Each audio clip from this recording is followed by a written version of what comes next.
everyone. Today we're going to go ahead and talk about and demonstrate one of our brand new items. This is our Korean style snow ice machine. So we're going to go ahead and demonstrate how this works. In this case, we're going to go ahead and use a Coca-Cola soda. And we're going to go ahead and show you how it works. Simply what you're going to do, you're going to place the soda over here in the top insert. And once you place that soda, you can see that it'll automatically start to make it into that snow ice. Okay, so once I place that on there, it'll automatically start doing it into a snow ice form. Now you can switch the speeds on this.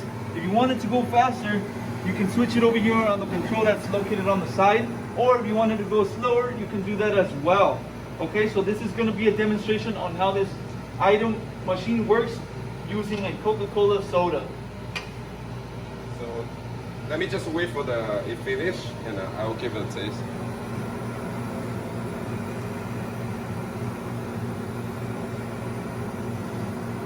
So yeah, let me try this. Yeah, it's very flavorful and refreshing. Yeah, it's very good.